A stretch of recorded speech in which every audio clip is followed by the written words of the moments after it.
Hello everyone, मैं हूं आपका दोस्त सचिन शर्मा और आज है 26 जुलाई। इस दिन को पूरे भारतवर्ष में कारगिल विजय दिवस के रूप में मनाया जाता है।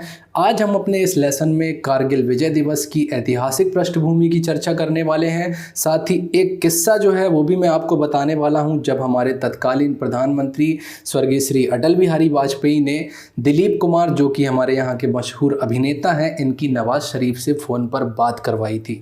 दोस्तों, अभी तक अगर आपने हमारे इस चैनल को सब्सक्राइब नहीं किया है तो प्लीज़ इस चैनल को सब्सक्राइब करें और इस वीडियो को ज़्यादा से ज़्यादा अपने दोस्तों से शेयर करें। तो चलिए दोस्तों, हम शुरू करते हैं हमारा अपना आज का लेसन।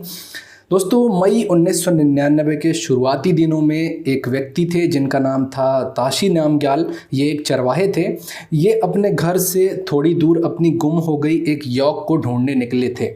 तभी उनकी नज़र काले कपड़े पहने 6 बंदूकधारियों पर जाती है, जो पत्थरों को हटाकर अपने रहने के लिए जगह बना रहे थे। ताशी नामग्याल ने तुरंत ही अपने पास के इलाके के जो स्थानीय सैनिक थे उन तक ये बात पहुंचाई और यहीं से कारगिल में चल रही घुसपैठ का हमारे देश के सैनिकों को पता चला था। दोस्तों, कारगिल वार एकमात्र ऐसी वार है जिसकी फुटेज भारत में घर घर तक पहुंचाई गई थी। और एक आश्चर्यचकित करने वाली बात यह है कि ये फुटेज जो है मीडिया चैनल तक कारगिल से उन हेलीकॉप्टरों के द्वारा पहुंचाई जाती थी जिन हेलीकॉप्टर्स में हमारे देश के शहीद हुए जवानों की डेड बॉडी ले जाई जाती थी। दोस्तों, फरवरी 1999 में तत्कालीन भारतीय प्रधानमंत्री स्वर्गीय श्री अटल बिहारी वाजपेयी और नवाज शरीफ ने लाहौर घोषणा पत्र पर हस्ताक्षर किए थे। लाहौर घोषणा पत्र की भी बात हम थोड़ी कर लेते हैं।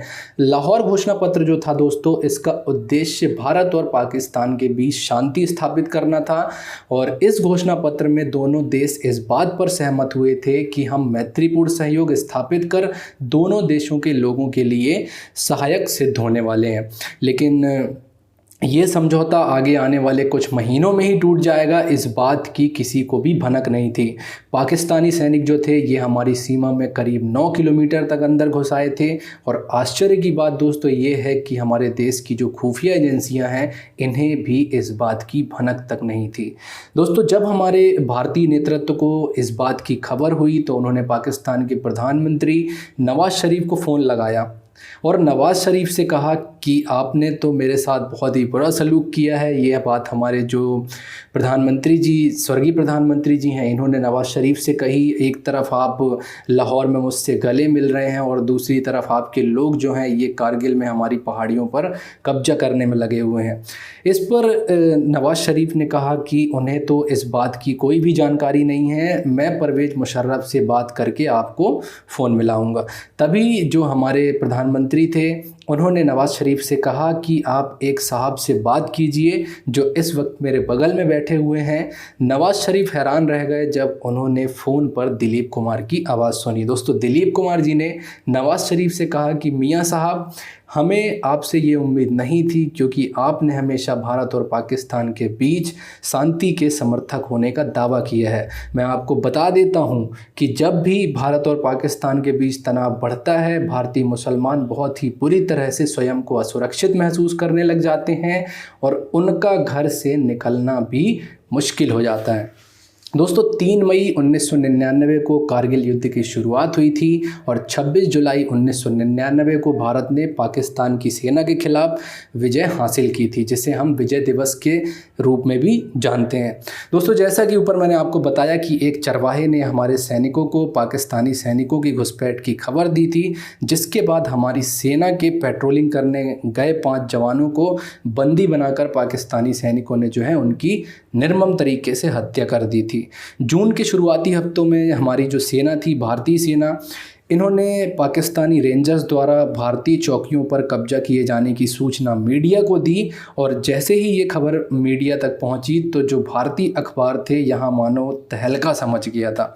11 जून को जो हमारी भारतीय सेना है, इनके द्वारा जनरल परवेज़ मुशर्रफ और पाकिस्तानी सेना के जो तत्कालीन अध्यक्ष थे जनरल अजीज़ खान, इनसे की गई बातचीत का जो ऑडियो टेप था, इसे पूरी दुनिया के सामने रखा, जिससे ये पता चल गया कि ये काम जो है पाकिस्तान का जो चरमपंथी गुट है उनका नहीं है, बल्कि पाकिस्तानी सेना का ही इसमें पूरा का पूरा हाथ है।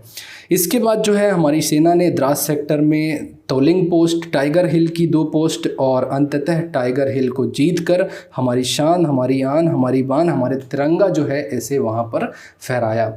इसी बीच पाकिस्तान जो है ये युद्ध विराम के लिए अमेरिका की शरण में गया।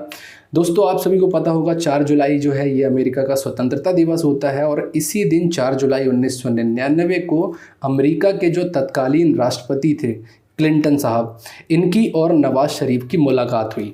नवाज़ शरीफ ने जो है क्लिंटन से कहा कि वो क्लिंटन से अकेले में बात करना चाहते हैं, लेकिन क्लिंटन ने उनसे अकेले में बात करने से इनकार कर दिया और कहा हमारे बीच में जो भी बातचीत होगी उसे लिखा जाएगा, वो दुनिया भर के सामने जाएगी वो बात। और पहले भी मैंने आपसे कहा है कि अगर आपके सैनिक बिना शर्त के नहीं हटना चाहते हैं तो आप यहाँ मत आइएगा, और अगर आप ऐसा नहीं करेंगे तो कारगिल संकट के लिए सिर्फ और सिर्फ मैं पाकिस्तान को ही दोषी ठहराऊंगा। इसके बाद क्लिंटन जो है दोस्तों इनकी नाराज़गी और बढ़ गई और इन्होंने नवाज़ शरीफ से कहा कि मैंने कई बार आपको ओसामा बिन लादेन को पकड़वाने के लिए, मदद करने के लिए कहा है, लेकिन आपने कुछ भी नहीं किया है, बल्कि आपकी जो ISI है, जो पाकिस्तान की खुफिया एजेंसी है, ये तालिबान और लादेन के साथ मिल करके काम कर रहे हैं। आखिरकार दोस्तों पाकिस्तान को अमेरिका से भी मुँह की खानी पड़ी। अंततः दोस्तों हमारी जो भारतीय सेना है इसने 18,000 फीट की ऊंचाई पर पाकिस्तानी सेना को मात देकर हमारे तिरंगे झंडे को वहां पर फहराया था। इस युद्ध में भारत व पाकिस्तान दोनों ही देश के जवानों की शहादत हुई। हमारे 527 जवान अपनी मातृभूमि की रक्षा के लिए वीर गति को प्राप्त हुए और हमारे 1300 से अधिक जवान जो हैं ये इस युद्ध में घायल हुए थे।